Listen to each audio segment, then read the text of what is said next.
अच्छा ठीक है बड़े बाबू, कल भोर होते ही मैं पोस्ट ऑफिस आ जाऊंगा। आज इस अंधेरे में रास्ते पर न निकलना ही बेहतर होगा। गिरधारी एक पोस्ट ऑफिस में काम करता था। ट्रांसफर होने की वजह से आज वह इस गांव में अपनी पत्नी के साथ आया था। चारों तरफ उस वक्त घुप अंधेरा था। ऊपर से सर्दियों की कोहरा परत दर परत उतर रही थी। अब बताओ तो, रात में खाओगे क्या? चावल तो लाए ही नहीं। हर वक्त इतनी जल्दी करते हो। एक बार सामान समेटते समय देख तो सकते थे। बोलो, अब हम क्या करें? अच्छा ठीक है, गुस्सा मत करो। मैं देख आता हूँ, जरूर कोई दुकान मिल जाएगी। पत्नी को घर पर छोड़कर वह कोहरे से ढकी गांव की सड़क पर आगे बढ़ने लगा। दूर रेल लाइन से कभी कभी ट्रेन की सीटी की आवाज आ रही थी। चलते चलते गिरधारी सोच रहा था, इस सुनसान गांव में दुकान मिलना बहुत मुश्किल लग रहा है, लेकिन थोड़ा ढूंढने पर शायद क्या पता मिल जाए। अचानक सड़क के ठीक बाईं ओर एक लालटेन की पीली रोशनी टिमटिमा रही थी। वही पुरानी गुमट्टी वाली दुकान थी। गिरधारी रुक गया। अरे यही दुकान तो रास्ते से आते वक्त हमने देखी थी। दुकान के अंदर लगभग 65 साल का एक आदमी बैठा है। रंग एकदम सांवला काला, मगर चेहरा अजीब तरह से मीठी मुस्कान से भरा हुआ। चावल मिलने की खुशी से गिरधारी का दिल खुश हो गया। वह तेजी से दुकान की तरफ बढ़ा। ए बाबू, आइए आइए, मेरी दुकान में आइए। गिरधारी थोड़ा चौंक गया, फिर भी कदम बढ़ाकर जैसे ही दुकान की देहरी पर पहुंचा, उसकी नजर दुकान के सामने बिल्कुल बीचों बीच पड़े एक मिट्टी के घड़े पर पड़ी। उसके चारों ओर काली सी काई जमी हुई थी। बूढ़ा आदमी जिसका रंग बिल्कुल काला था, मगर चेहरे पर अजीब मीठी मुस्कान थी। वो बोला, उफ, ये घड़ा। बाबू, जरा पैसे हटा दीजिएगा। आंखों से अब ठीक से दिखता नहीं है, नहीं तो मैं खुद ही हटा देता। ये घड़ा ठीक है, हटा रहा हूं। वो पैर से जैसे ही घड़े को धकेलता है, घड़ा थक की आवाज के साथ लुढ़क कर टूट जाता है। टूटे हुए घड़े के टुकड़ों के बीच अचानक 2 सूखी हड्डियों के टुकड़े और 1-2 मुरझाए हुए सूखे फूल दिखाई देते हैं, मानो वो बहुत साल पुराने हों। और उसी समय हवा में एक अजीब सी सड़ी हुई बदबू फैल गई। गिरधारी को ये सब थोड़ा अजीब लगा। ये सब क्या है? अरे कुछ नहीं बाबू, मैं तो सबको समझाता रहता हूँ। इधर बच्चे खेलते हैं ना, कौन जाने कहां से क्या फेंक गया होगा। अब बताइए, आपको क्या चाहिए? चावल है आपके पास? आधा किलो दीजिए। चावल? अरे बाबू, आपके लिए सबसे बढ़िया चावल दूंगा। वह दुकान के कोने से चमकदार, लगभग बिल्कुल नए जैसा एक थैला लाकर गिरधारी के हाथ में पकड़ा देता है। लीजिए, पैसे नहीं लगेंगे बाबू, आपका मन ही मेरी कीमत है। क्या पैसे क्यों नहीं? नहीं, मैं तो पैसे जरूर दूंगा। अरे बाबू, आप मेरी दुकान पर आए, यही मेरी खुशी है। जो चाहिए हो शाम के बाद आकर ले जाइएगा, ठीक है? थोड़ा रुककर वो और भी नरम आवाज में कहता है, मेरा नाम चरण दास है। वैसे तो सब मुझे काली चरण ही कहते हैं। ठीक है काली चरण काका, फिर आऊंगा मैं। अभी चलता हूँ। दुकान से बाहर निकलकर जैसे ही गिरधारी ने पीछे मुड़कर देखा, अचानक उसके शरीर में सिहरन दौड़ गई। लालटेन की रोशनी में बूढ़े की परछाई अस्वाभाविक रूप से बहुत लंबी होकर जमीन पर फैलती दिख रही थी। गिरधारी ज्यादा ध्यान न देकर चावल का थैला लेकर तेजी से चल पड़ा। उसे खुद नहीं पता था कि वह किस जगह से घर वापस जा रहा है।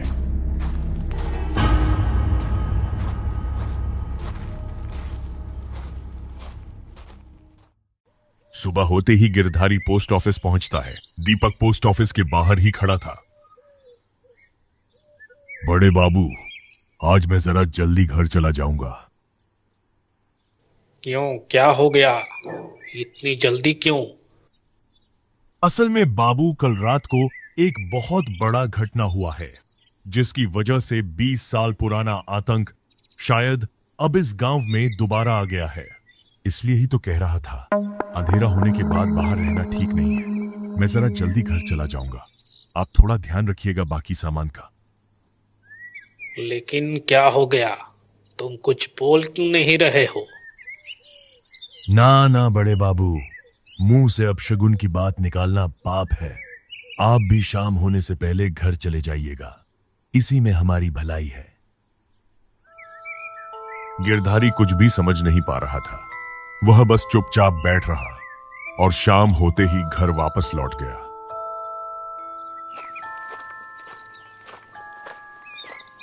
सरोज उसे देखते ही बहुत खुश होकर कहती है, इतनी जल्दी लौट आए, अच्छा ही हुआ।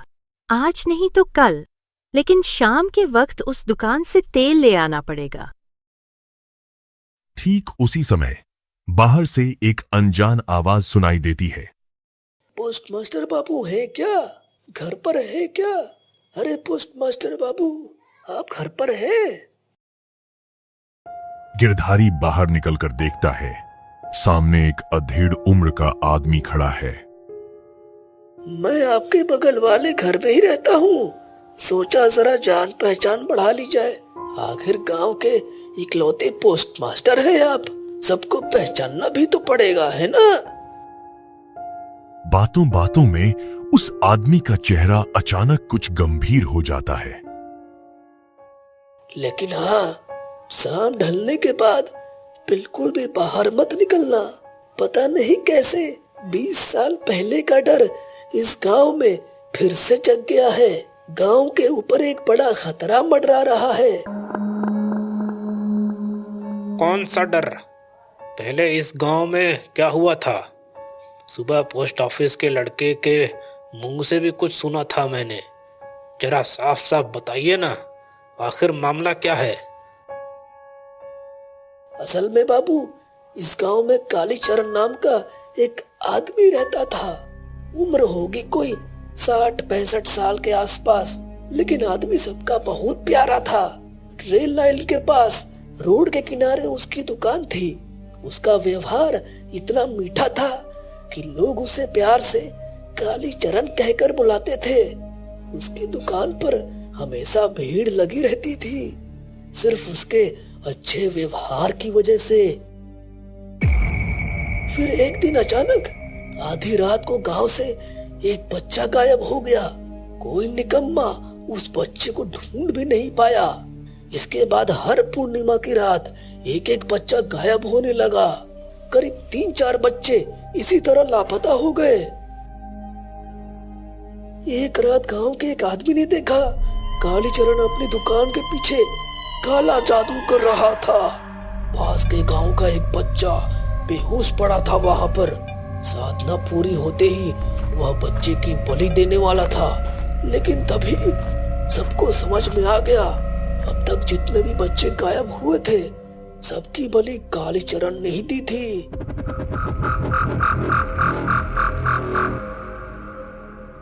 अरे बाप रे, ये तो बहुत भयानक है।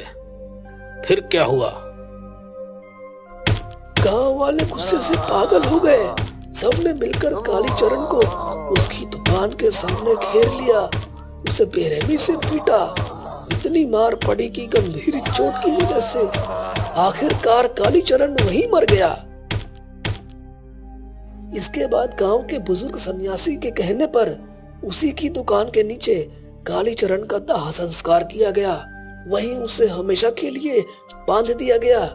अब असली खतरा ये है कि 20 साल से दुकान के सामने रखी उस मिट्टी की हांडी को किसी नासमझ ने फोड़ दिया है और उससे कालीचरण की आत्मा आजाद हो गई है। कल रात उसने एक आदमी को साइकिल समेत उसे उठा के फेंक दिया था। वही आदमी आज सुबह पूरे गांव को बता रहा है कि कालीचरण ने उसे मारा नहीं, बस इतना कहा, तुझे छोड़ रहा हूँ, गांव जाकर सबको बता दे मैं वापस आ गया हूँ। अब धीरे धीरे पूरे गांव को खत्म करूंगा। बताइए बाबू, कितना भयानक है ये। आप शहर से आए हैं, इसीलिए आपको ये सब पता नहीं था। इसीलिए कह रहा हूँ, शाम के बाद घर से बिल्कुल भी मत निकलना। उस आदमी की आखिरी बातें गिरधारी के कानों तक पहुंची ही नहीं, क्योंकि अब तक सब कुछ उसके सामने साफ हो चुका था। वह एक धोखे का शिकार हुआ था। कालीचरण ने अपने मीठे व्यवहार से उसे बहकाया और अपने बंधन को आजाद करवा लिया। सीधी बात यह थी कि गिरधारी की गलती की वजह से अब पूरे गांव पर खतरा मंडरा रहा था। गिरधारी समझ गया कि इस समय इस आदमी को पूरी सच्चाई बताना बहुत जरूरी है, नहीं तो आगे चलकर हालात और भी बिगड़ सकते हैं।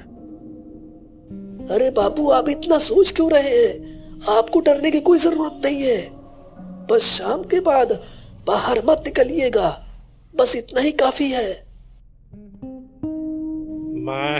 मैं आपको एक बात बताना चाहता हूँ। ये जो इतना बड़ा खतरा खड़ा हुआ है, इसे कहीं ना कहीं मैंने ही बुलाया है। यकीन मानिए, मैंने जानबूझकर ऐसा नहीं किया। ये सब मुझसे अनजाने में हो गया। मतलब आप कहना क्या चाहते हैं? जरा साफ साफ बताइए, मुझ पर भरोसा रखिए, पूरी बात बताइए, आखिर हुआ क्या है? गिरधारी ने इस गांव में आने के बाद से अब तक जो कुछ भी किया था, सब कुछ उसे बता दिया। शाम को चावल ना होने की वजह से दुकान पर जाना, कालीचरण का मीठा व्यवहार, उसके कहने पर उस मिट्टी की हांडी को गंदा समझकर पैर से दूर हटा देना, सब कुछ गिरधारी ने साफ साफ बता दिया। ओह, तो ये गलती आपने की है। आपकी इस बेवकूफी की वजह से आज गांव पर ये खतरा घूम रहा है। आप खुद भी नहीं जानते हैं बड़े बाबू, आपसे कितनी बड़ी गलती हो गई है। आप मुझे बस ये बता दीजिए, अब मुझे क्या करना होगा। अपनी इस गलती का प्रायश्चित करने के लिए मैं हर चीज के लिए तैयार हूँ।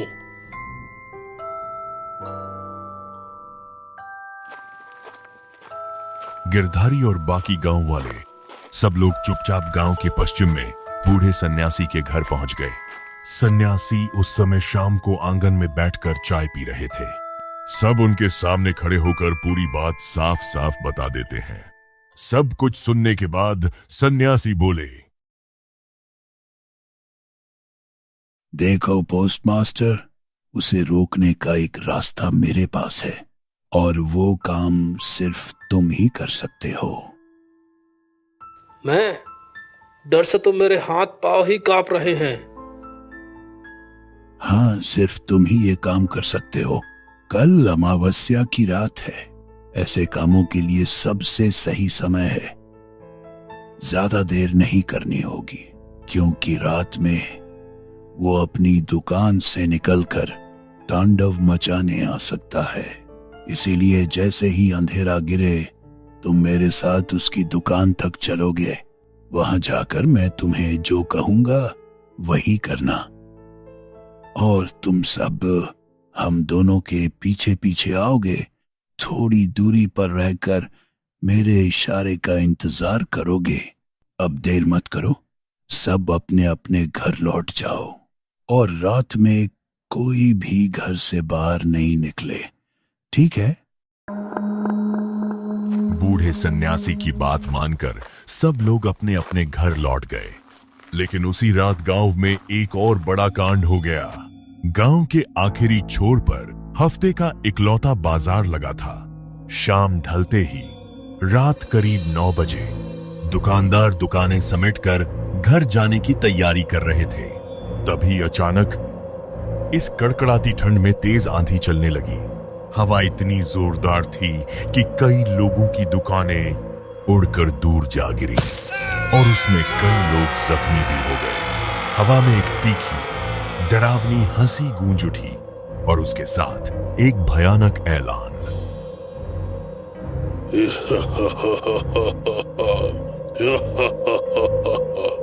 अरे रे, तुम्हारा कालीचरण लौट आया है। ये तो बस शुरुआत है, पूरा गांव तैयार रहे बहुत भयानक मंजर देखने के लिए।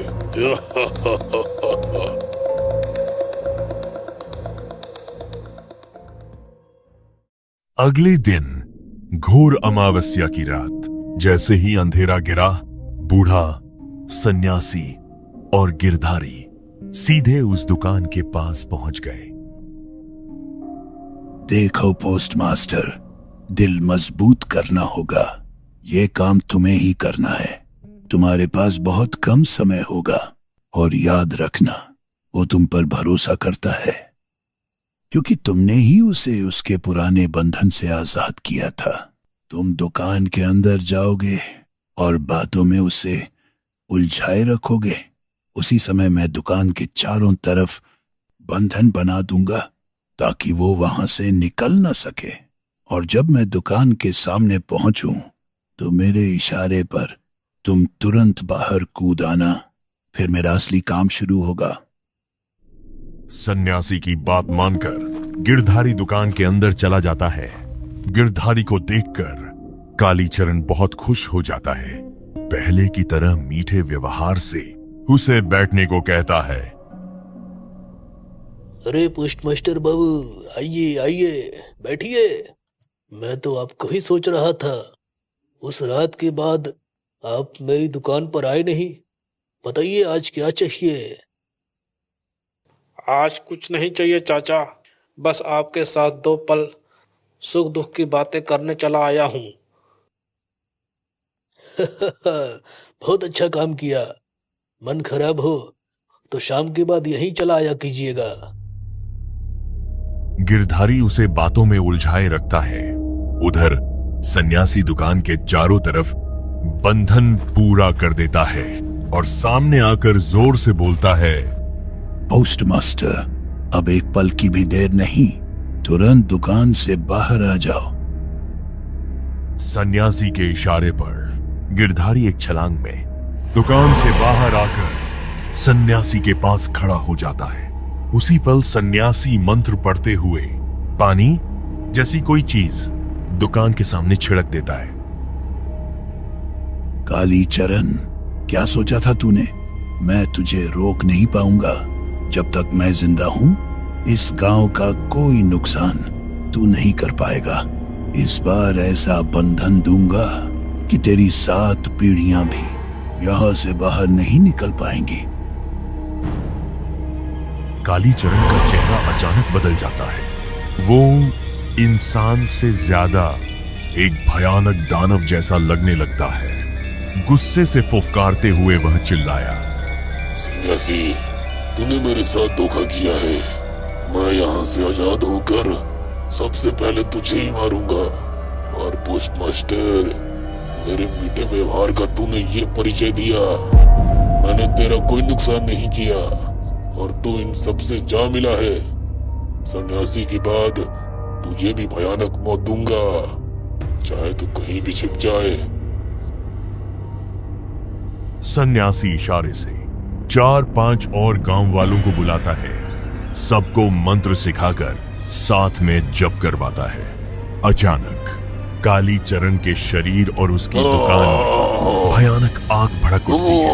उसकी चीखें धीरे धीरे हवा में घुल जाती हैं। आग बुझने के बाद वहां कुछ भी नहीं बचता, मानो वहां कभी कोई दुकान थी ही नहीं। सन्यासी एक नई मिट्टी की हांडी के नीचे कुछ हड्डियां, सिंदूर और कुछ गुड़हल के फूल रखता है।